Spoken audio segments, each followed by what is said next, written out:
Bonjour à tous, merci d'être là à cette heure très, très matinale. Oui, exceptionnellement, j'ai écrit quelques mots pour être très rapide et efficace.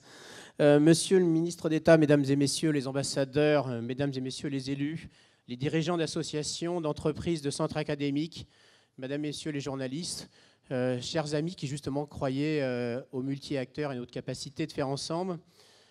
L'humanité est face à elle-même. Les grandes métamorphoses telles que les définit Michel Serres sont à l'œuvre. Nous sommes confrontés à deux grandes révolutions parallèles. Une première apportée par le numérique qui relie nos sociétés.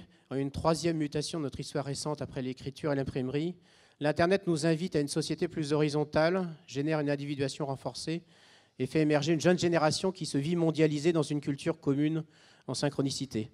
L'autre évolution qui nous occupe aujourd'hui est celle de la menace de notre nid écologique sur la qualité de vie et la notion même de progrès que l'on appelle le développement. L'accord de Lima nous semble à tous à minima, malgré les éléments forts comme l'obtention de l'objectif des 10 milliards du fonds vert, la possibilité d'intégrer le coût de l'adaptation, l'importance à donner à un agenda des solutions. À quoi cela peut servir de s'engager si nos sociétés ne sont pas capables d'agir ? Et où est le système d'évaluation et de vérification? Comment les financements vont se mettre en œuvre? Quel rôle nouveau pour les territoires et les entreprises? Et n'est-ce pas un enjeu de santé et de démocratie? Nous avons besoin de vraies ruptures. Nous avons besoin de ne plus laisser s'installer une économie compulsive fondée sur la propriété et la compétition. Nous avons vécu sur le capital de la terre et non sur ses dividendes. C'est d'autant plus grave que la démographie vit une accélération extrêmement rapide. Il y a une urgence. Un de nos objectifs ici, c'est de nous réconcilier avec l'avenir, de redécouvrir l'envie. C'est pour ça que nous avons créé, à l'initiative de Bettina Laville, qui était négociatrice française de Rio 92, ce comité 21. Et c'est pour ça que j'ai souhaité la création de ce Club France Développement Durable en 2012, 20 ans après. Et on a pu, avec toute l'équipe du comité 21, Antoine Charlot et tous ceux qui étaient avec nous, mais aussi de Sylviane Villaudière, des équipes, de tous ceux qui ont cru qu'on pouvait animer, créer un pavillon de la France en tant que société civile. On l'a tous financé ensemble, je crois que c'est un signe important. Et même un syndicat a pu être à nos côtés pour cofinancer. On a montré que le multi-acteur pouvait fonctionner autour, évidemment, avec l'implication de l'État. Nous devons, devant cette immense difficulté, tous nous mettre au service du succès de cette COP21. Je crois que c'est pour ça que nous sommes là, Monsieur le Ministre, avec un devoir d'optimisme à vos côtés. C'est pour ça qu'on a décidé d'investir aussi le Grand Palais, parce que c'est un symbole d'une société du passage du 19 au 20e siècle qui avait une envie d'avenir à travers cette exposition universelle. Notre priorité, c'est de faire comprendre que si nous voulons mettre en œuvre cet agenda positif que vous défendez ardemment, nous le ferons dans une approche partenariale, à l'image effectivement de cette réussite collective qui a été celle de Rio + 20. En tant qu'hôte de la COP21, la France a affirmé l'enjeu universel qui doit être porté. François Hollande a même précisé quelques jours avant notre départ à Lima, lors de l'ouverture de la conférence environnementale, qu'après la déclaration des droits de l'homme, la France avait apporté celle du climat. C'est une grande ambition pour nous tous, et effectivement que vous allez animer, Monsieur Fabius, pendant les 12 mois qui viennent.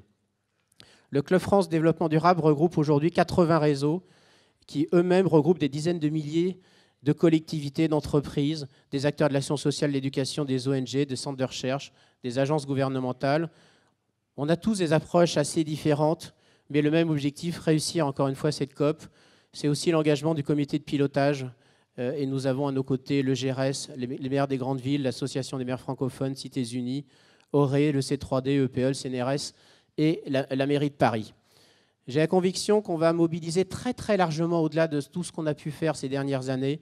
On a la chance en France d'accueillir cette conférence internationale et on doit être là pour convaincre les négociateurs que la société a envie de cet accord, qu'elle est déjà à l'action et que c'est collectivement qu'on va y arriver. En 1998, la France a joué au football, même ceux comme moi qui n'aiment pas vraiment. Je crois qu'il faut qu'on joue tous au ballon du climat cette année. Et c'est une occasion, une opportunité pour la France aussi pour mettre en œuvre tout ce qu'on revendique depuis déjà quelques années. C'est aussi le sens du dispositif multi-acteur qui est Solution COP21, qui pour montrer que cette effervescence d'initiatives qui a pu exister, se développer, il faut la développer.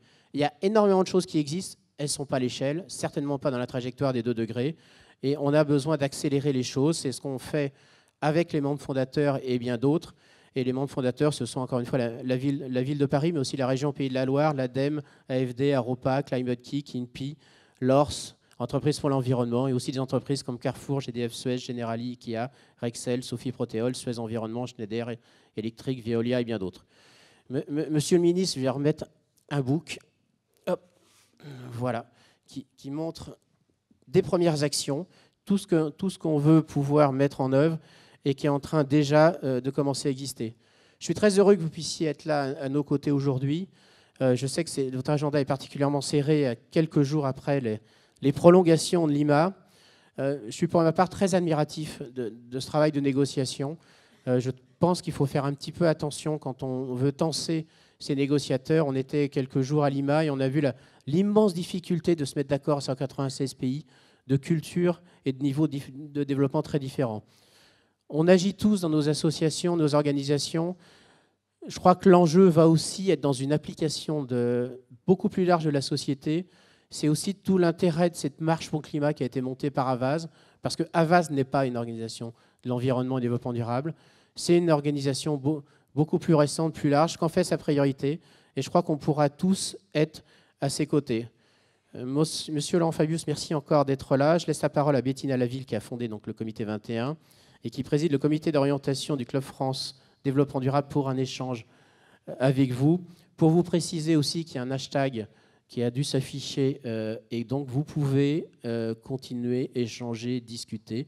Twitter est là pour ça. Voilà. Merci encore à tous d'être là et je vous laisse la parole.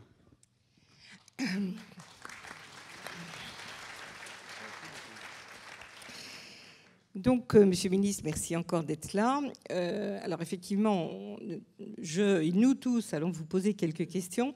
Moi, j'ai une première question à vous poser qui s'adresse au ministre des Affaires étrangères, qui est, nous l'avons vu il y a une semaine, ministre du Climat, mais qui est ministre des Affaires étrangères. Bon, on a la salle qui est là, nous sommes engagés depuis très longtemps. C'est une société civile qui est engagée depuis 20-25 ans finalement. Moi, la première conférence climat à laquelle j'ai assisté, c'est la conférence de La Haye initiée par François Mitterrand et Michel Rocard ensemble, vous vous en souvenez bien sûr. Et en fait, cette société est partagée entre l'enthousiasme, je veux dire, que cette conférence soit à Paris. Et d'ailleurs, tous les gens, toutes les négociations, tous les négociateurs, même ceux qui étaient finalement le plus réticents à Lima, ont tous une envie de Paris. Ça, c'est quelque chose de très positif, pour un tas de raisons sans doute. Mais en même temps, ils ont aussi une vraie inquiétude parce que je dois dire que cette conférence était un peu morne quand même et quand même très difficile. Malgré que vous en soyez à la fois félicité et en même temps avez bien montré dans l'article du Monde de lundi soir vos interrogations. Alors, en tant que ministre des Affaires étrangères, nous voyons tous les drames, le Pakistan, etc., le terrorisme. Est-ce que vous avez l'impression que des enjeux de long terme comme le climat sont très vivants dans votre agenda personnel et surtout dans l'agenda du monde ? Dans mon agenda personnel, c'est évident. D'abord, merci beaucoup d'avoir la gentillesse de m'accueillir. J'ai un seul petit point de désaccord avec votre présentation, c'est que je ne pense pas qu'il soit de très bon matin. Et je crois que pour vous tous, habitués à vous lever très tôt, c'est déjà le milieu de la journée. Mais pour le reste, oui, dans mon agenda personnel, c'est évident que ça a été depuis déjà un an un sujet qui a occupé beaucoup de mon temps. Et pour l'année qui vient, où je dois préparer en tant que futur président de cette COP l'accueil et j'espère le succès, ce sera évidemment la priorité numéro un. Il faut bien voir qu'il s'agit de la plus vaste conférence diplomatique jamais organisée dans l'histoire de France. Bon, ce n'est pas simplement une question de nombre. Nous aurons 20 000 délégués, 20 000 invités. Je ne compte pas ceux qui viendraient et qui ne seraient pas invités. J'espère qu'ils seront peu nombreux. 3 000 journalistes et une question absolument majeure. Nous n'avons pas employé de grands mots. Vous avez fait une présentation à la fois sobre et profonde, et c'est celle-là qu'il faut faire. Il s'agit de la question de savoir si l'humanité va pouvoir vivre dans des conditions convenables. C'est de ça qu'il s'agit. Et pas en termes abstraits, mais c'est la vie ou la mort de centaines de millions de personnes. Et donc, bien évidemment, moi-même, mais pas seulement moi-même, le président de la République, le Premier ministre, le gouvernement, et je l'espère la société, on va en parler, vont se mobiliser. Maintenant, votre question plus profonde, c'est est-ce que la société politique, les politiques se mobilisent? Je pense, avant d'en venir à des choses plus précises, parce que je pense que vos questions sont précises, je suis ravi d'être là pour vous répondre. Je pense que quand on fait un petit peu retour sur les dernières années, et il y a ici beaucoup de témoins et d'acteurs de ces dernières années dans ce domaine, il y a eu à propos de cette question du climat au moins 3 changements majeurs. Le premier changement est lié à la science. Grâce aux travaux des scientifiques et grâce à leur diffusion et la façon dont ils ont été diffusés, le phénomène ce que j'appelle le dérèglement climatique. Je n'aime pas beaucoup le terme de réchauffement climatique, d'abord parce que scientifiquement, il n'est pas tout à fait exact. Il y a beaucoup de lieux dans le monde où ce pseudo-réchauffement se traduira par un refroidissement. Mais en plus, si vous expliquez à un habitant de Dunkerque, nord de la France, qu'il va y avoir un réchauffement climatique, je ne suis pas sûr qu'il soit catastrophé. Et donc, je préfère parler de dérèglement climatique, en bon français, climate disruption, parce que c'est de ça qu'il s'agit. Et le premier changement qui est intervenu depuis quelques années, c'est la pesée positive des scientifiques. Désormais, en France, en Europe, dans beaucoup de parties du monde, sauf peut-être les États-Unis, le phénomène du dérèglement climatique n'est plus contesté. C'est un changement absolument énorme. Pour reprendre l'exemple français, et ce n'est pas dû simplement au sort individuel de telle ou telle personne à laquelle nous pouvons penser, il n'y a plus de contestation. Et c'est une chose très importante. Je disais les États-Unis parce que là subsiste encore un débat largement idéologique et qui recoupe d'ailleurs très souvent des frontières politiques, malheureusement. Mais dans la plus grande partie des cas, plus de contestation. Donc, les données scientifiques admises, comprises, c'est un changement considérable. Le deuxième changement, c'est la prise en compte par les politiques, pas tous malheureusement, de ce phénomène. On en voit des traductions. La plus spectaculaire a été le sommet organisé au mois de septembre par notre ami Ban Ki-moon, le secrétaire général des Nations Unies, qui a été, je pense, un très grand succès. Il a permis à la fois aux États-Unis, et ça c'est une bonne chose, mais plus largement à beaucoup de leaders dans le monde de s'exprimer. Et quand on a à prononcer un discours, sauf pour ce qui est de ce matin, il faut le préparer. Et donc, ils ont été amenés à réfléchir et préparer des décisions. Et ils l'ont fait. Et non seulement les politiques, à cette occasion, mais à d'autres occasions. Lorsque les Chinois et les Américains, en l'occurrence le président Xi Jinping et le président Obama, concluent, on y reviendra peut-être, un accord, ce sont deux personnalités de premier plan, et par ailleurs, dont les pays sont les 2 premiers pays émetteurs du monde, qui s'engagent. Mais le mouvement est beaucoup plus vaste. Et donc, l'irruption du scientifique, ou plutôt la reconnaissance du scientifique, l'irruption du politique, et le troisième phénomène, c'est la société civile, et à l'intérieur de la société civile, parce que beaucoup d'éléments de la société civile s'étaient déjà mobilisés, les entreprises. C'est le troisième phénomène. On l'a vu au moment du sommet de New York, mais on le voit dans d'innombrables colloques, prises de position auxquelles vous êtes associés, ou dont parfois vous êtes à l'origine. Et c'est un changement énorme. Et s'agissant de ce troisième phénomène, leurs animateurs, leurs dirigeants aux entreprises le font à la fois parce que beaucoup d'entre eux, je vous raconterai une anecdote dans un instant, ont compris qu'il s'agissait d'un phénomène majeur qui conditionnait non seulement l'existence de la planète, mais la leur, mais aussi parce qu'ils s'aperçoivent que s'ils ne prennent pas ces phénomènes en compte, ils en subiront des conséquences graves, et qu'en revanche, s'ils prennent les phénomènes en compte et même les anticipent, c'est du bon business. La croissance verte, j'espère ne choquer personne en disant ça, non seulement c'est une nécessité absolue, mais ça va être créateur d'emplois, et ça va être, si on prend les choses comme il faut, créateur de richesse et de valeur ajoutée.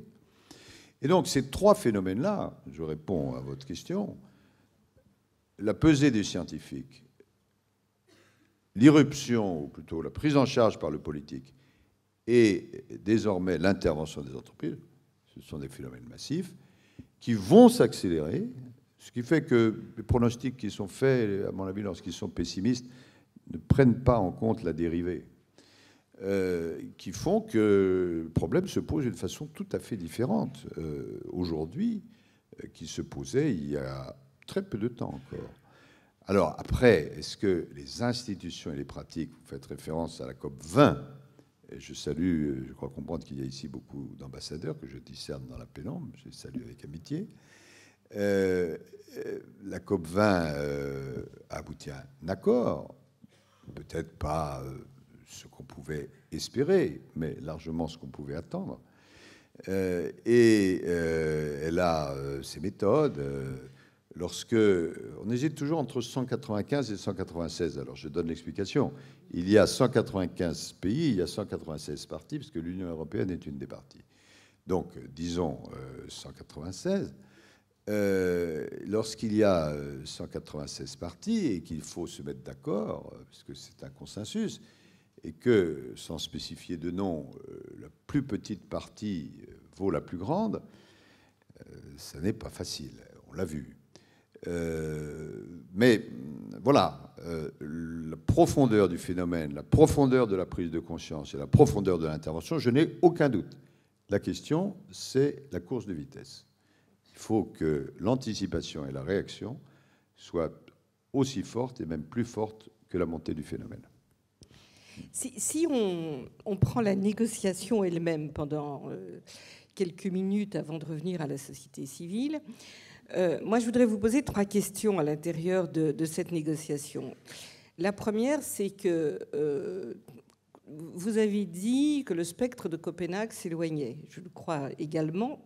Néanmoins, vous avez quand même, beaucoup de pays ont posé les choses comme diminution des émissions si abondement du fonds vert, très au-delà évidemment des 10 milliards actuels. Donc est-ce qu'il n'y a pas toujours ce dilemme qui existe depuis 25 ans, environnement-développement? Donc ça, c'est la première chose. La deuxième chose, c'est il y a quand même une déception, je trouve, importante, c'est qu'il n'a rien été décidé dans les 5 années qui viennent, strictement rien, et ça, on attendait un peu quelque chose.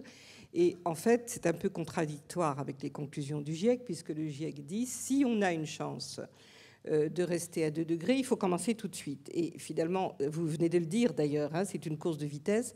Donc on a l'impression que le tout de suite est, au fil de la négociation, toujours un peu repoussé. Et la troisième question, c'est, au fond de vous, et maintenant que vous êtes tout à fait informé complètement dans cette négociation, est-ce que vous croyez encore à ce fameux 2 degrés pendant le XXIe siècle, ou est-ce que vous pensez qu'il y a une dérive?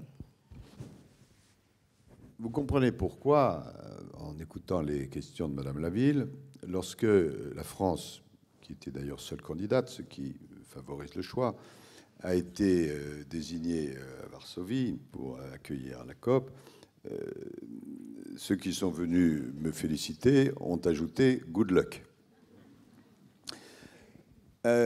Qu'est-ce qu'a donné en réalité cette COP 20, qui était commentée d'ailleurs de façon diverse, dans la presse française très peu, ça n'a pas beaucoup intéressé. Est-ce que c'est parce que c'était géographiquement lointain? Est-ce que c'est à cause du décalage horaire? Enfin, Mais des commentaires, comme j'ai appris maintenant le langage de la diplomatie, réservés. Dans un certain nombre de journaux d'autres pays, puisqu'il faut aussi lire la presse des autres pays, et notamment la presse anglo-saxonne, un peu plus positif. La vérité est entre les deux. Avant de répondre à vos observations, interrogations, critiques légitimes, qu'est-ce qui a été obtenu à Lima? La première chose, c'était quand même l'objet, c'est qu'il y a eu un accord. Alors, avant même d'examiner le contenu, le fait qu'il y ait un accord est positif. Il suffit d'ailleurs d'envisager l'hypothèse inverse. S'il n'y avait pas eu d'accord, j'aurais donné peu de chance à la conférence de Paris. Ça a été juste, hein, quand même. Oui, mais c'est toujours juste. C'est toujours à la fin que ça se décide. Et d'ailleurs, je vais en tirer des conséquences dans l'organisation des choses. Mais nous avons un avant-projet d'accord que, sauf les participants, très peu de monde a lu, y compris après, qui comporte 37 pages, avec beaucoup d'entrecrochets, brackets. Et c'est ce document, mesdames et messieurs, qui va servir de base au projet d'accord de Paris, qui, si nous réussissons, sera, je laisse Kyoto mis à part, qui n'avait qu'une portée géographique malheureusement limitée, le premier accord mondial jamais existant pour réduire, avec l'objectif de 2 degrés, l'augmentation de la température liée aux gaz à l'émission de gaz à effet de serre. L'objectif de la COP 21, c'est celui-là. Et on va travailler, dès le mois de février d'ailleurs, sur la base du projet d'accord, qui reste bien sûr à préciser et améliorer, de Lima. Avant, ça n'existait pas. Maintenant, ça existe. Bon. Deuxièmement, il a été décidé que non seulement chaque pays devrait remettre ses engagements, traduction en anglais INDC, à un certain délai, pour la plupart des pays au mois de mars, en tout cas avant la fin du mois d'octobre, avec des spécifications, même si le terme choisi n'est pas shall, mais may, non pas vont, mais peuvent, et qui décrit la liste de ces spécifications. Et donc, chaque pays sera engagé à le faire, est engagé à le faire. Avant, ça n'existait pas. Et évidemment, c'est ça la question cruciale, puisque c'est ça qui va permettre de voir, j'anticipe une réponse à une des questions que vous avez posées, où on se situera par rapport aux 2 degrés. Donc ça a été acquis. Troisièmement, il est évident que s'il n'y avait pas eu la COP 20, l'objectif de capitalisation du fonds vert n'aurait pas été atteint. Nous avons atteint, au moment de Lima, 10 milliards 200 millions de dollars, qu'il ne faut pas comparer, faisons attention, avec les 100 milliards de dollars chaque année de 2020. Les 100 milliards de dollars chaque année de 2020 sont l'agrégation de financement public-privé. Ce n'est pas la même chose que la dotation. Vous maintenez le chaque année. Pardon ? Vous maintenez le chaque année, parce qu'il y a tout un débat là-dessus. Oui, bien sûr. Cela a été obtenu en parallèle, si je puis dire, à la COP 20. Et puis, ça vous concerne encore plus directement, il y a eu, même si, comme toujours, on ne lit pas les textes, dans la dernière partie de nos conclusions, pour la première fois, la reconnaissance et même la définition que chaque COP, et en particulier, à commencer par la COP 21, il y aura un agenda des solutions. Ça s'appelle Lima Paris Climate Action, qui fera intervenir la société civile, et en particulier les collectivités locales, et en particulier les entreprises, au sein même de la COP. On dira tout ça est insuffisant. Sans doute. Mais ça n'existait pas avant. Voilà ce que je voulais dire. Alors, des insuffisances, je pourrais être beaucoup plus long, mais il y a déjà ça. Il reste que la tâche pour réussir à Paris est extrêmement difficile. Et d'ailleurs, je plaisantais avec beaucoup des intervenants de Lima, mais la plaisanterie, surtout quand elle nécessite une traduction, n'est pas toujours absolument comprise. On leur dit, écoutez, ce que vous avez dit, je vous remercie énormément, parce qu'à chacune de vos interventions, à la fin, c'était toujours « je souhaite le succès de Paris ». Tout le monde a dit ça, c'est formidable. Mais j'ai dit, mais ce serait encore plus facile si dans le contenu de votre intervention, vous n'avez pas dit, mais pour les problèmes difficiles, on va les remettre à Paris. Là, il y a un léger problème. Mais voilà, la vie est ainsi faite. Alors, par rapport à vos questions, Copenhague et les financements. Bon, oui, j'ai employé cette formule. Je n'étais pas à Copenhague, mais on m'a raconté. Et j'en ai tiré quelques leçons. D'ailleurs, je réunirai les négociateurs des principales COP mois de janvier, je crois, pour comprendre un peu et tirer les leçons de l'expérience. Je crois qu'il faut toujours parler à ceux qui ont l'expérience positive, négative, depuis beaucoup d'années, et donc les responsables. Copenhague, il y avait beaucoup de raisons pour lesquelles ça a été un échec et ressenti comme tel. Mais pour prendre les choses très pratiquement et en tirer les leçons en ce qui nous concerne et me concerne, je crois qu'il y a eu deux causes parmi d'autres, qui ont expliqué cet échec. La première cause, c'est que les choses n'étaient pas suffisamment préparées à l'avance. Et vous y avez fait allusion. Ça se termine toujours à l'arraché, cette affaire-là. Et si la masse des problèmes à régler est trop importante, malgré toute l'intelligence et le dévouement des uns des autres, on n'y arrive pas. Bon. Leçon pour ce qui concerne l'année qui vient, beaucoup de travail en amont. Beaucoup de travail. Moi, je suis du genre laborieux. C'est ennuyeux d'ailleurs, parce qu'on souhaiterait pouvoir réussir sans travailler, tous. Mais, mis à part quelques génies, et encore, on a du mal. Donc, il va falloir beaucoup travailler collectivement.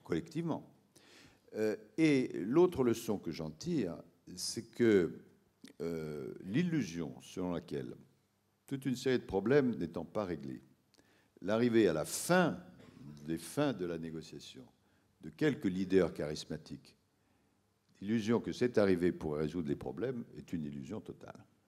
Car c'est ça qui a été essayé à l'époque, avec bonne foi. Quelques personnes, peu nombreuses, dont les noms appartiennent à l'histoire, se sont réunies, ont essayé de bâtir quelque chose ensemble, dans une nuit, deux nuits, et ils ont essayé de proposer ça aux participants qui ont dit « qu'est-ce que c'est que cette affaire ?» Bon, et donc il ne faut pas recommencer comme ça.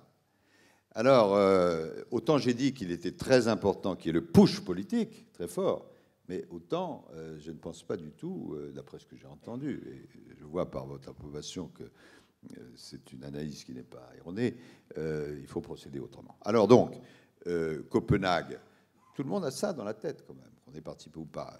Le fantôme de Copenhague, et je dis, est en train de s'éloigner, je ne suis pas spécialiste des fantômes, mais psychologiquement c'est ça, et l'espoir d'un succès à Paris est en train de se rapprocher. Mais évidemment, ça achoppe sur beaucoup de réalités. La première, c'est celle des finances. Il faut du financement. Et le fonds vert, ce n'est pas exactement la même chose que le financement. Je reviendrai peut-être sûrement des questions sur le financement. Mais il faut travailler très vite. Et c'est une des tâches auxquelles va se consacrer la France. Faisons bien attention à cela. La France, elle a dans cette affaire-là un double rôle. Et on ne peut pas exactement confondre ces deux rôles. C'est d'ailleurs pour laquelle il y a une raison pour laquelle il y a deux personnes différentes. La France, elle est présidente de la COP. Bon, et donc, elle accueille la COP. Et le rôle de la présidence, c'est d'être à l'écoute de tout le monde, d'être impartial et de garder un niveau élevé d'ambition. C'est ça que j'ai compris que chacun souhaitait. Et si vous voulez qu'on arrive à un bon résultat, il faut respecter ce rôle.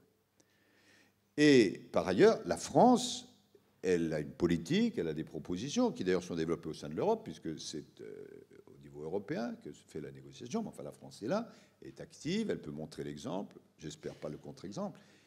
Et physiquement, d'ailleurs, même si nous travaillons ensemble, les choses sont différenciées.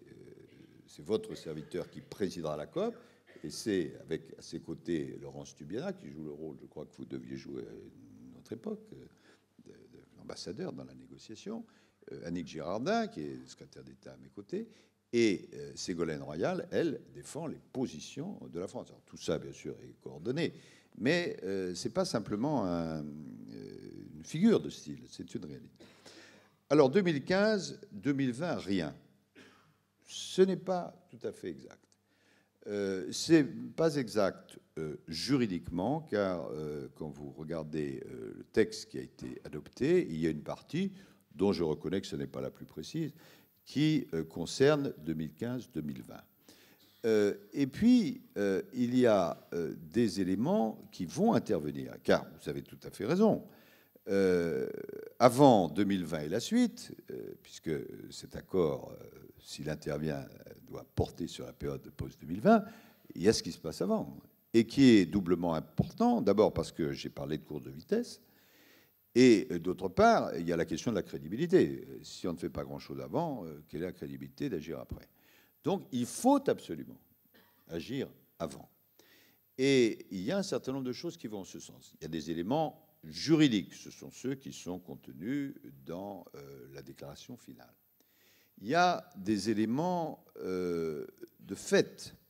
À partir du moment où les pays vont, au mois de mars pour les plus avancés dans le temps et au mois d'octobre pour les derniers arrivés, remettre leurs engagements et que l'examen de cet engagement se fera.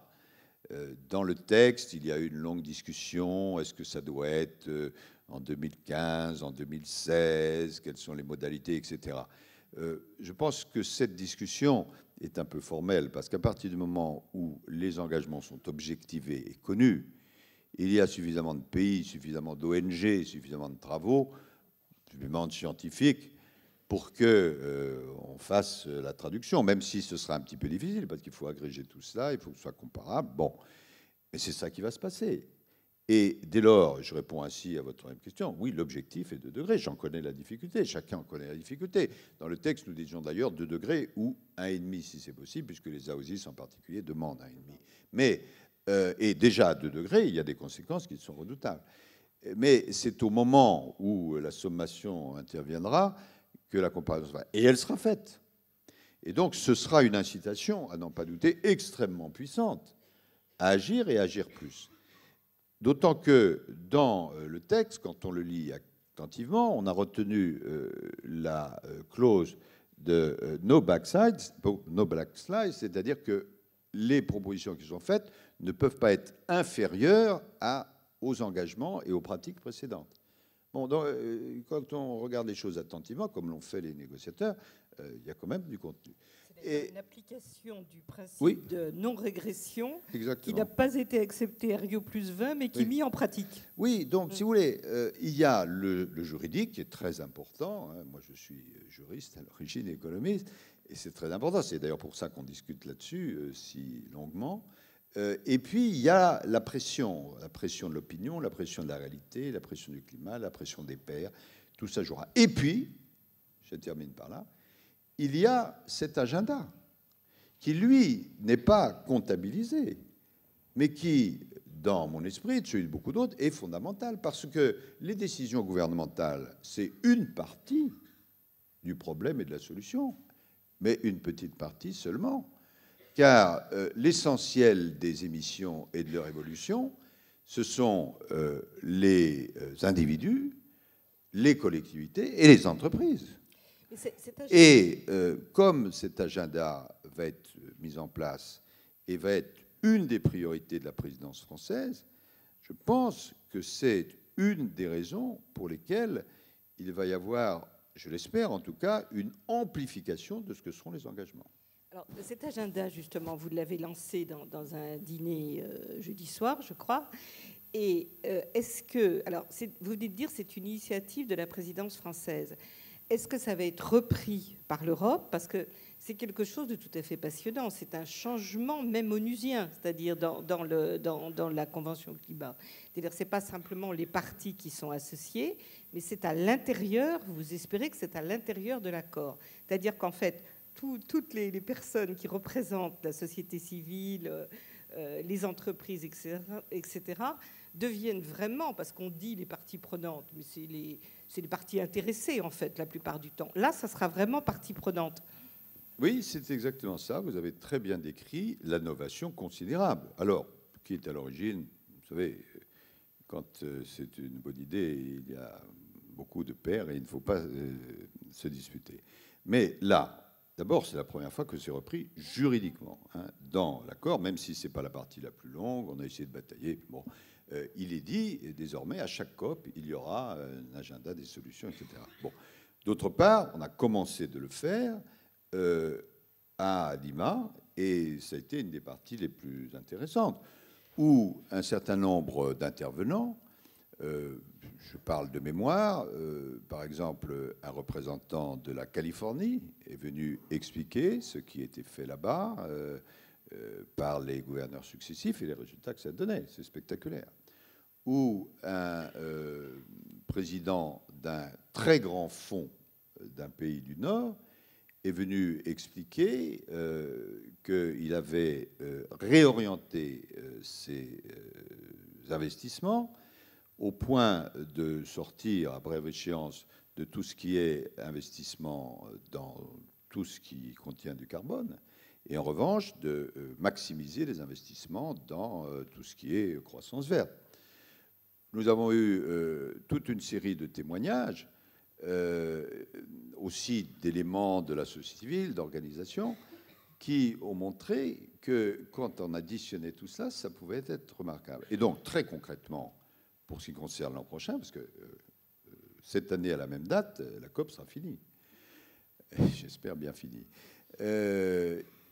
Nous aurons eu à Paris de très nombreuses entreprises, des secteurs économiques, des villes, des régions, d'autres, des organisations qui non seulement se seront exprimées, mais qui auparavant, suscités par nous, collectivement, auront eux-mêmes ou elles-mêmes développé quels sont leurs engagements en termes chiffrés. Et il y a un mécanisme méthodologique à trouver, qu'on puisse agréger ce qui sont les INDC des États et ce qui sont les engagements chiffrés dans le temps de ces proposeurs de solutions. Déjà, un certain nombre de secteurs travaillent ainsi. Par exemple, le secteur du ciment, dont on n'aurait pas attendu spontanément qu'il soit le plus économe dans ce domaine, a fait, peut-être parce qu'il est, je n'aime pas employer le mot cartélisé, c'est un peu désagréable, enfin, il est assez concentré, a fait un effort considérable.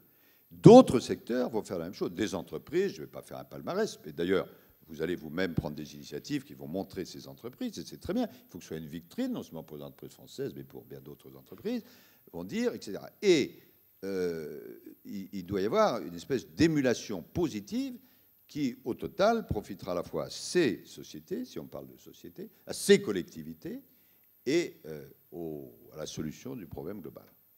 Merci, merci beaucoup. On va passer à des moments d'échange avec la salle et que vous avez souhaité, Monsieur le Ministre, et on en est ravis. Et on va commencer tout de suite par une collectivité très impliquée à vos côtés, comme il y a la Seine-Saint-Denis, mais aussi la ville de Paris. J'ai demandé à Patrick Klugman de me rejoindre, qui va dire quelques mots et vous poser la première question. Et voilà, il est aux côtés de Christophe Clergeau, vice-président de la région Pays de la Loire, très impliqué aussi à nos côtés. Et ensuite, je laisserai la parole à Antoine Charlot, je ne sais pas où il est, voilà, qui est juste là et qui va animer cette partie débat. Mais tout de suite, Patrick. Bien, merci Gilles et bonjour à tous. Je voudrais, avant de parler en tant que collectivité, souligner une chose. Parce qu'effectivement, en tant qu'adjoint au maire de Paris, chargé des relations internationales, je voyage beaucoup.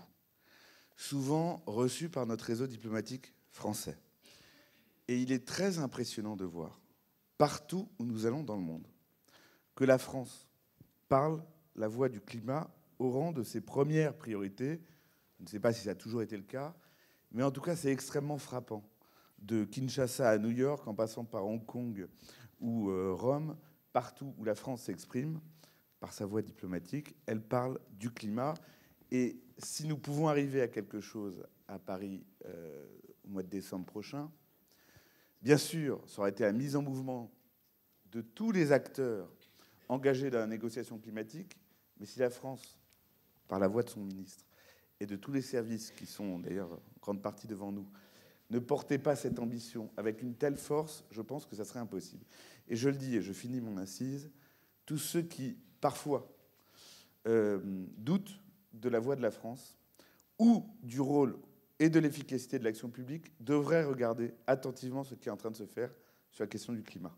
C'est profondément vertueux et rassurant sur l'action de notre démocratie et du rôle de notre pays. Je le dis, parenthèse ouverte et fermée.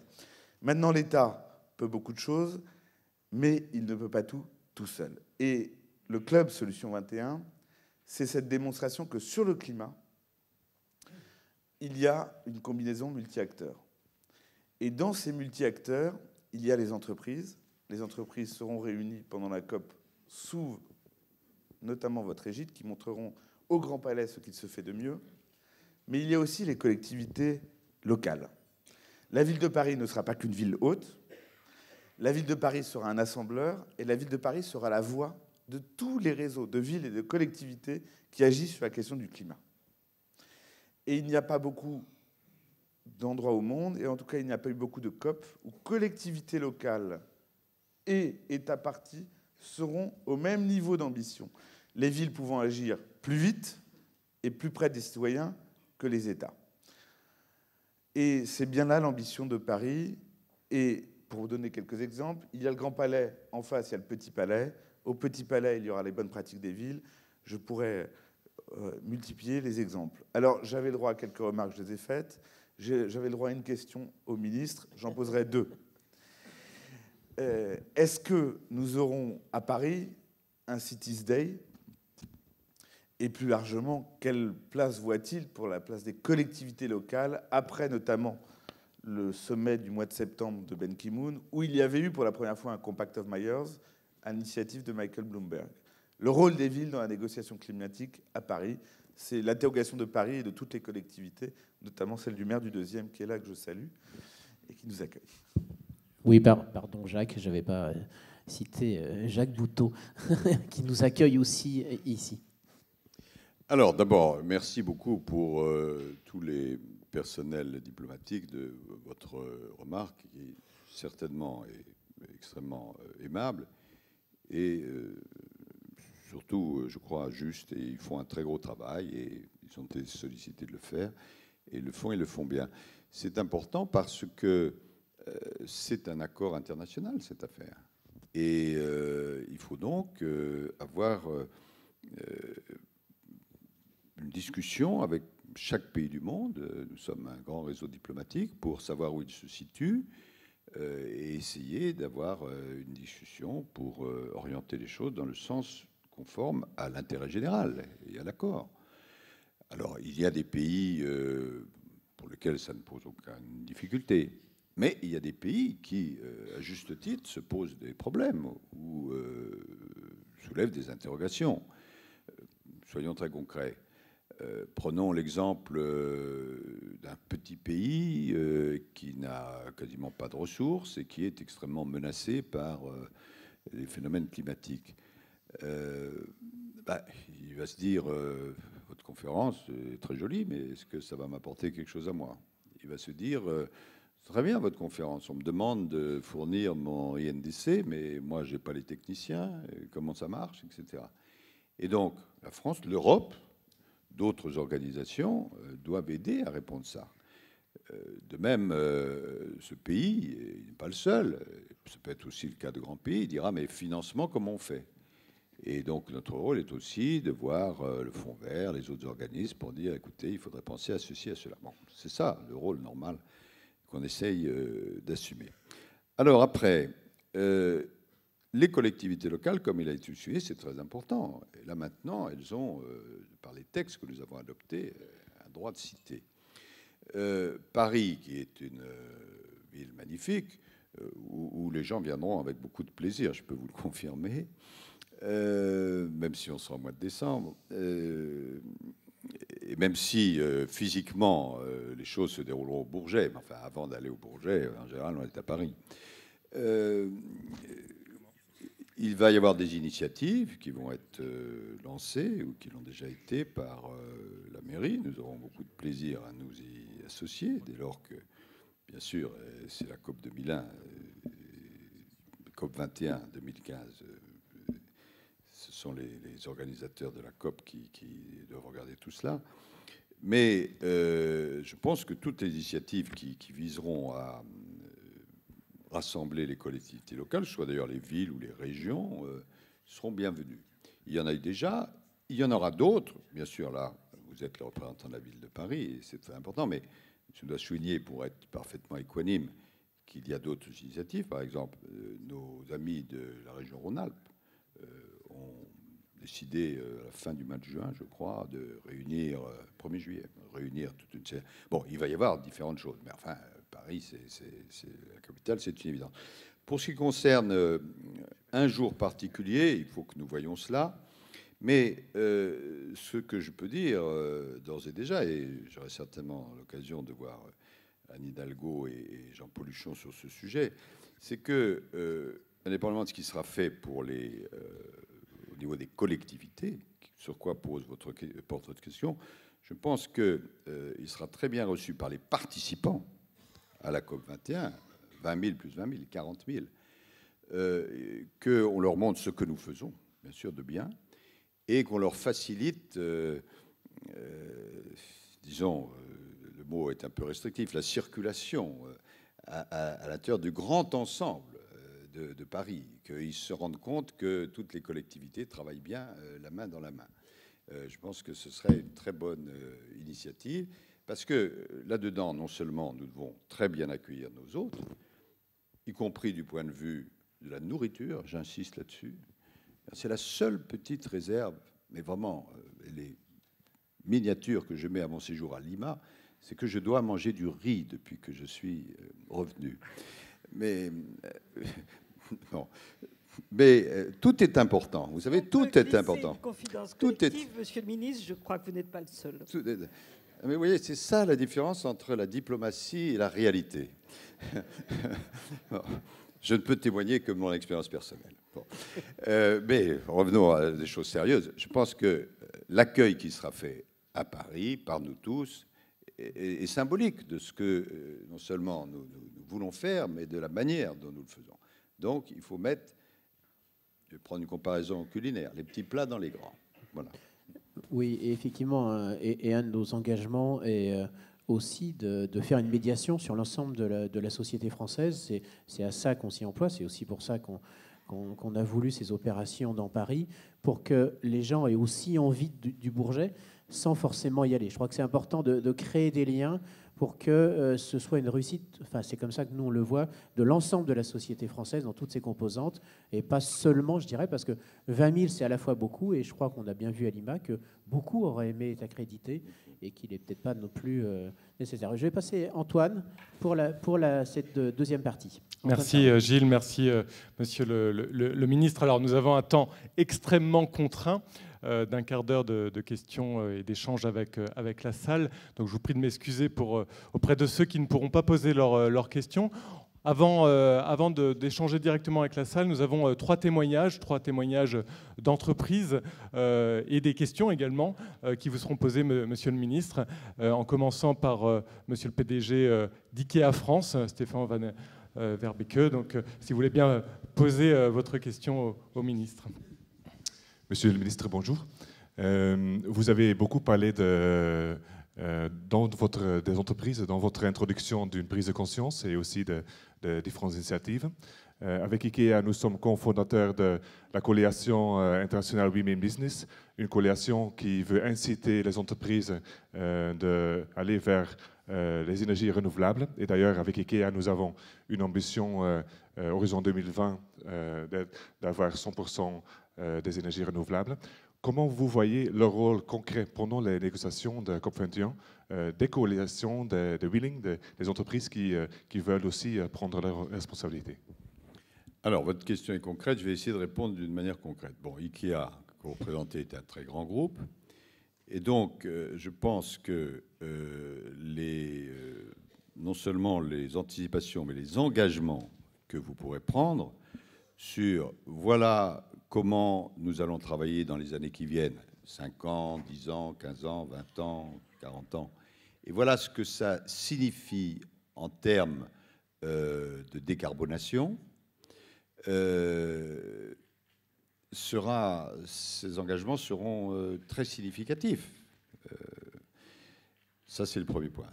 Le deuxième point, c'est que je ne sais pas comment est organisée la branche dans laquelle vous travaillez au plan international, si elle est organisée ou pas, mais compte tenu de l'importance de votre entreprise, vous avez certainement une influence sur d'autres réseaux d'entreprises.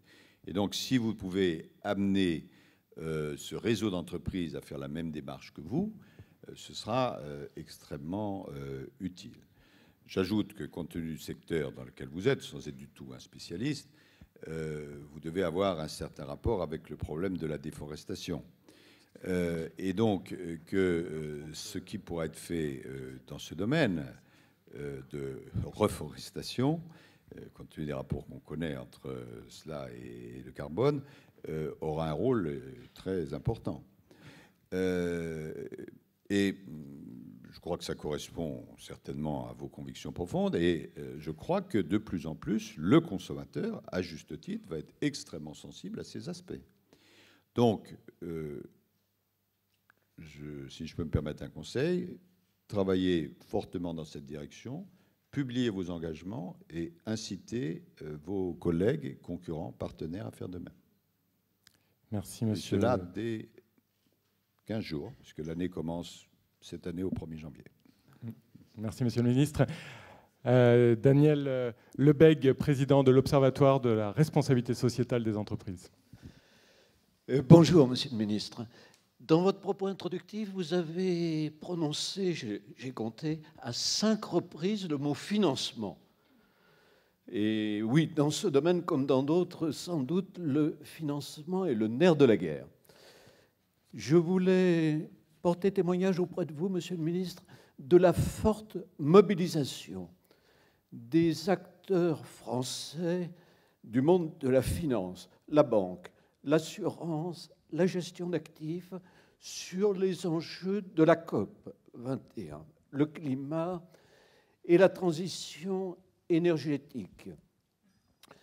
Notre observatoire l'ORS réunit plus d'une centaine de grandes entreprises et de fédérations professionnelles et syndicales, dont les principaux acteurs du secteur financier. Et on a beaucoup travaillé, beaucoup produit depuis 2 années en particulier, sur les thématiques qui seront sur l'agenda de la COP 21. Nous venons de présenter, c'est une première dans le monde, un guide méthodologique permettant de mesurer les émissions de gaz à effet de serre, émissions directes et indirectes pour le secteur financier. On a travaillé sur les fonds verts et la labellisation des fonds verts, les outils financiers de la transition énergétique. Et enfin, 7 de nos grands partenaires sont réunis sous la bannière de l'ORS dans l'opération Solutions COP21. J'arrive à ma question, monsieur le ministre. Qu'attendez-vous du monde de la finance, des acteurs financiers, en termes de priorité, pour assurer d'abord une bonne préparation et puis surtout, c'est le principal, une mise en œuvre des décisions de la COP21 de Paris? Monsieur Lebègue, je ne savais pas que j'avais prononcé 5 fois le mot financement, mais en excellent gestionnaire, ancien gestionnaire institutions financières et directeur du Trésor. Vous êtes très précis, vous avez raison. Mais ça tombe bien, 5, parce que j'ai à l'esprit 5 blocs d'action en matière financière. Le premier bloc d'action, ce sont les finances publiques. La question posée est la suivante. Comment faire en sorte que les contributions du Fonds vert, des banques multilatérales de développement, des banques bilatérales et des banques nationales de développement soient suffisantes pour financer les actions, y compris pour l'adaptation? Ça, c'est la première question. Et ce n'est pas une question abstraite, parce que c'est la question que se pose, ou me pose, ou vont me poser la quasi-totalité des partis. Et ça signifie que toutes ces institutions doivent se mobiliser d'une façon encore plus importante qu'aujourd'hui. Vous avez cité des actions, et je vous en félicite, que vous menez, et elles gagnent à rayonner encore davantage. Mais il y a un gros travail à faire pour les finances publiques. Il y a un deuxième grand travail à faire en ce qui concerne les banques centrales et les régulateurs financiers. J'aurai l'occasion de rencontrer un certain nombre de leurs dirigeants, mais il est évident que, compte tenu du fait que leur voix est très entendue, compte tenu du fait, BAL 3 et le reste, on ne va pas vous faire un cours de finances publiques ou de finances privées, que les règles actuelles, j'emploie un euphémisme, ne favorisent pas beaucoup la prise en compte de ce type d'investissement et d'actifs. Comment est-ce que les banquiers centraux, qui individuellement sont certainement convaincus, et les régulateurs financiers peuvent faire évoluer leur doctrine pour qu'on puisse s'engager, on doive même s'engager dans ce type d'investissement? Troisièmement, les agences de notation. Comment mieux intégrer le risque climat dans les notations? On me dit, je n'ai pas vérifié, que S&P a commencé peut-être ou va commencer à mettre 5 critères, etc. Mais enfin, il n'y a pas que S&P, et d'autre part, il faut le voir, pour que les entreprises comprennent bien que, y compris dans leur gestion, dans leur modèle, dans leur fonctionnement, c'est une nécessité, qu'elles ont intérêt à le faire, y compris intérêt financier. Quatrièmement, la finance privée. Comment peut-on faire en sorte que les marchés financiers, les investisseurs, de long terme en priorité, comment orienter ces marchés et ces investisseurs vers les investissements qui sont les plus durables au plan climatique? Vous avez cité l'assurance. L'assurance et la réassurance, ils sont très sensibles, parce que si le dérèglement climatique va vers les tristes sommets qu'on nous annonce, en termes de primes et en termes de... ça va faire beaucoup, beaucoup, et même davantage. Mais comment fait-on pour verdir volontairement le portefeuille des investisseurs privés et institutionnels? Disons les chiffres qui montrent l'ampleur du travail qui reste à faire. Si on prend un portefeuille traditionnel, l'économie verte, ça représente moins de 1% de ce portefeuille. Et si d'ici 2020, je réponds un peu à votre question, nous pouvions porter ce portefeuille à une part de 10%, déjà nous aurions fait un progrès considérable. Il y a un certain nombre d'acteurs qui se sont engagés dans ce sens, notamment en Europe. À l'image, je crois que c'est le suédois AP4 que nous avons entendu, mais il y en a quelques autres. Mais c'est encore trop peu dans leur portefeuille et trop peu en nombre. Donc, que vous faites, et je crois que c'est au centre de vos préoccupations, il faut vraiment que tout le monde entende cet appel. Et puis, le dernier point, c'est la question du prix du carbone. Il faut que nous multiplions les initiatives pour refaire partir ces mécanismes. La Banque mondiale y invite dans ses travaux, mais il faut expliquer aux gens le mécanisme, l'objectif, que dans la société telle que nous la vivons, c'est une nécessité. Et je pense que c'est sur ces 5 points, cher ami, qu'il faut que nous travaillions ensemble.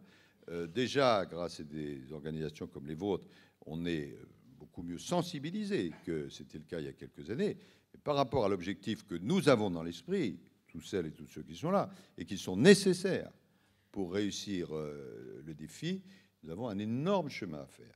Et j'espère bien que d'ici Paris, donc nous avons 1 an pour ça, nous aurons fait de très grands progrès, car c'est peut-être là où, quoi que ce ne soit pas dans les textes juridiques, nous pouvons, comme on dit en Belgique, décevoir en bien.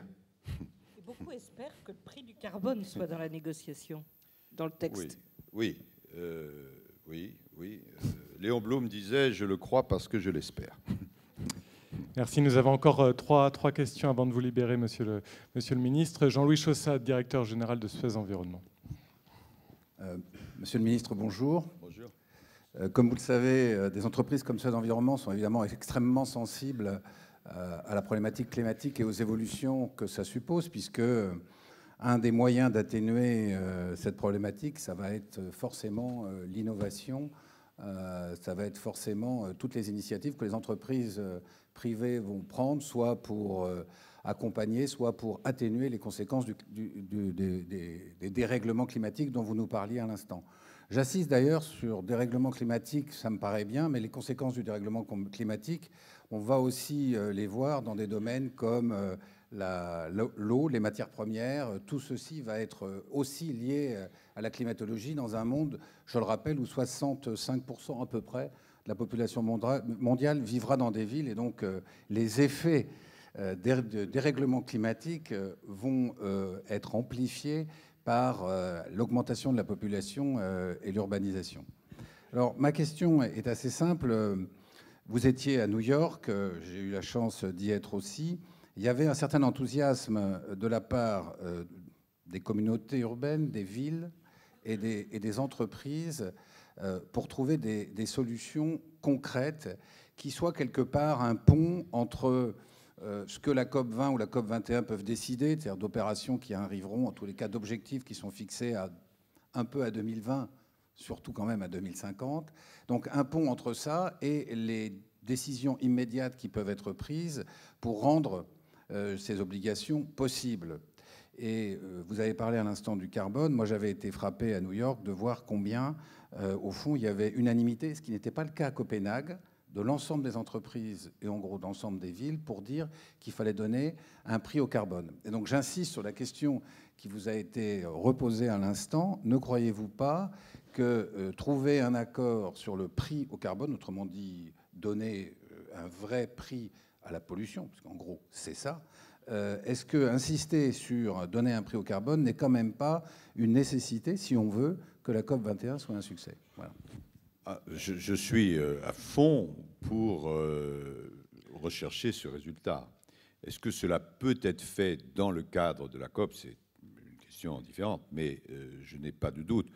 Au départ, comme vous l'avez peut-être ressenti, je n'étais pas le spécialiste mondial de ces questions. Mais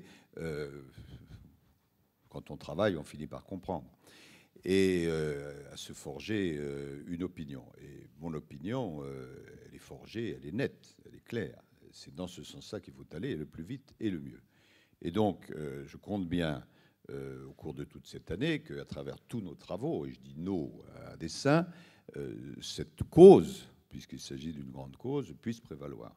Donc, on va faire tout ce qu'on peut, certains dans les milieux où ils sont, milieux d'entreprise, d'autres dans les milieux gouvernementaux, d'autres dans les milieux des collectivités locales, d'autres dans d'autres milieux, la société civile en général, pour aller dans ce sens.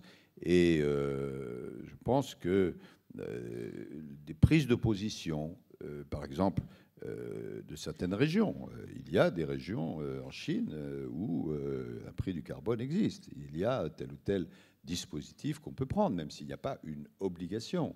Alors c'est plus difficile, mais il faut absolument aller en ce sens. Et l'Europe, de ce point de vue-là, pourrait être, comme dans d'autres domaines, un chantier très, très innovant.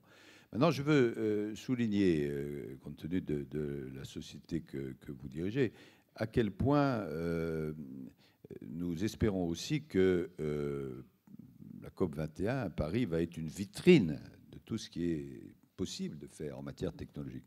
Et de ce point de vue-là, j'ai compris qu'il y a des messages, vous avez bien cité d'ailleurs, à développer et d'autres à éviter.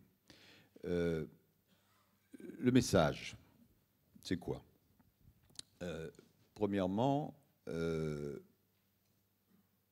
essayer d'expliquer quand même un petit peu le phénomène des gaz à effet de serre. Parce que moi, quand je réunis notamment des jeunes, je commence d'une façon aussi pédagogique que possible à expliquer ça. Parce que sinon, on répète les choses et puis, comme il n'y a pas la base, on ne sait pas pourquoi. Bon. Expliquer que ce dérèglement climatique, il n'est pas pour dans 50 ans, il est maintenant. Ça, c'est la première chose. Parce que, je disais en bavardant un jour avec Michael Bloomberg, je n'ai pas cité deux noms, on pourra en citer beaucoup d'autres, mais que je veux citer quand même Michael Bloomberg, que Ban Ki-moon a sollicité pour s'occuper en particulier des villes, et Schwarzenegger, Arnold Schwarzenegger, intelligent, capable, qui s'occupe en particulier des régions. Bien sûr, les organisations sont assez compliquées dans ce domaine, mais je cite à dessein ces deux noms. Et donc, dans une conversation avec Bloomberg, il me disait, mais moi, j'ai commencé à dire aux gens, mais attention, le phénomène, c'est dans 50 ans, etc. Et ils m'ont répondu, mais dans 50 ans, cher monsieur, on est mort. Bon. Donc, c'est maintenant. Et il y a des exemples. Il ne faut pas prendre de faux exemples. Il ne faut pas confondre la climatologie et la météorologie. Ce n'est pas exactement la même chose. On ne peut pas dire parce qu'il a fait mauvais aujourd'hui, etc. Mais les grandes tendances, elles sont là. Hein, elles sont là. L'extrémisation des phénomènes, le fait que l'année 2014 est la plus chaude que nous ayons connue ici. Et je voyais l'autre jour le patron de l'Organisation météorologique mondiale, il me disait que 2015, ça risquait malheureusement d'être la même chose compte tenu de ce qu'il y a dans les tuyaux. Donc ça, les gens comprennent. Dès aujourd'hui, le dérèglement. Pas dans 50 ans. 50 ans, encore pire, bien pire, avec des conséquences de toutes sortes, y compris conséquences en matière de santé, des choses qui ne sont pas connues. La déforestation, l'origine de l'Ebola et du sida. Les virus existaient depuis très longtemps dans les forêts, mais tapis. À partir du moment où la déforestation intervient et où des mouvements de population nombreux se produisent, ces virus explosent. C'est ce qu'on a en ce moment. Et dès lors qu'on continuerait et amplifierait la déforestation, on aurait l'équivalent. Il faut que les gens comprennent ce dont il s'agit. Donc, dérèglement dès aujourd'hui. Si on continue comme ça, une ville et une vie invivable, y compris avec des conflits, des migrations qui ne pourront pas être soutenues, etc. Donc des conséquences négatives. Deuxième temps du raisonnement, même dramatique. On a les moyens techniques, on a les moyens financiers, et il faut les mobiliser. Parce que si vous dites aux gens, il y a un problème, mais il n'y a pas de solution, on a les moyens. Et troisièmement, non seulement on a les moyens, mais ce sera positif dans d'autres domaines. Et ça, c'est toute la question de la croissance et de l'emploi. Les ressorts nouveaux, vous l'avez très bien dit dans votre papier introductif, en citant mon ami Michel Serres, on voit où ils sont. Et ils sont en particulier dans la croissance verte. Donc, le problème grave existe dès aujourd'hui. Les solutions, elles existent si on se mobilise pour les mettre en œuvre. Et cela apportera d'autres bienfaits. Et voilà. Et donc, il faut éviter de reporter ça en disant, oui, c'est un risque hypothétique dans 40 ans, etc. Ou bien de décrire un phénomène avec cette mode actuelle qui existe dans tous les domaines où on fait le concours du gourou. Et pour être le gourou triple A, il faut être le plus pessimiste possible. Hein. Si vous êtes un gourou ordinaire, ça ne va pas. Mais si vous dites, aujourd'hui c'est épouvantable, mais la vraie catastrophe, c'est pour après-demain, alors là, triple A. Non. Ce n'est pas ainsi que fonctionne l'humanité, l'intelligence humaine et la gestion des grands desseins. Donc voilà, ce sont quelques messages que je fais passer, tout en étant lucide, tout en sachant que c'est très difficile, tout en écoutant chacun, tout en essayant de convaincre. Moi, je suis plein d'enthousiasme et d'ambition. Et en même temps, il faut dire que c'est très difficile. D'ailleurs, si ces débats très difficiles, probablement l'humanité y serait déjà arrivée. Monsieur le ministre, il est 9h35. Est-ce qu'on peut encore poser oui, les deux parce que dernières le retard questions est dû à mes trop longs discours. Alors, très bien. Donc nous allons enchaîner les deux voilà, questions avec... On va prendre les deux dernières questions, voilà, comme ça on pourra Patricia Kubas-Tischler, s'il vous plaît. Bonjour, Monsieur le ministre. Et je suis péruvienne, je suis avocate environnementaliste péruvienne, et donc c'est difficile pour moi de porter un avis objectif sur les résultats de la COP20, donc je vais me réserver. En revanche, pour ce qui concerne l'implication de la société civile et des entreprises, j'ai pu constater que la COP20 et notamment les efforts de M.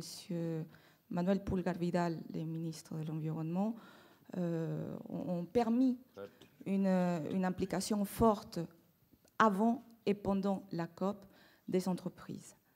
Je considère que cette implication, cet effort d'implication des entreprises répond aussi au fait, et j'estime important de le souligner, que si le Pérou a pris les défis d'organiser la COP20, c'était aussi dans le but d'attirer un peu les yeux du monde vers ces pays qui affichent une situation macroéconomique bonne, qui a un cadre légal favorable aux investissements étrangers, et surtout qui n'est pas un pays isolé, parce qu'il faut rappeler que le Pérou fait partie, avec le Chili, la Colombie et le Mexique, de l'Alliance du Pacifique, donc qui est les blocs économiques et commerciaux les plus récents et plus intéressants de la région.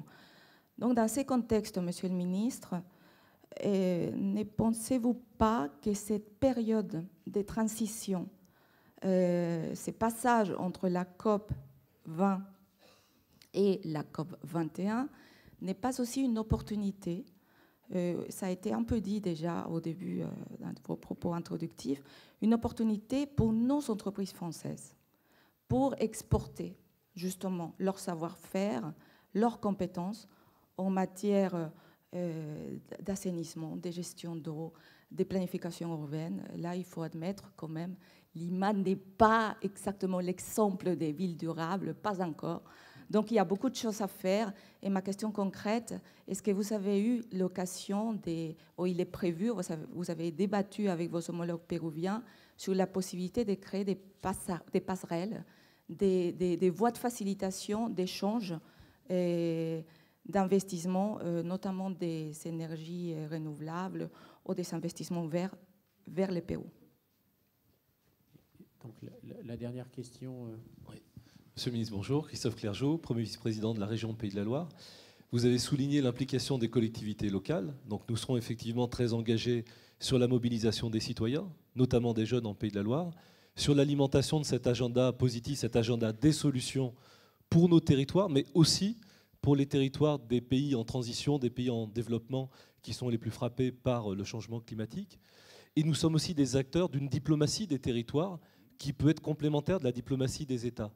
Et donc ma question est celle-là, c'est au-delà de la présence des collectivités lors de la conférence, en quoi est-ce que la diplomatie des territoires peut accompagner la stratégie française et la diplomatie des États pour faire avancer les solutions dans la direction que vous souhaitez?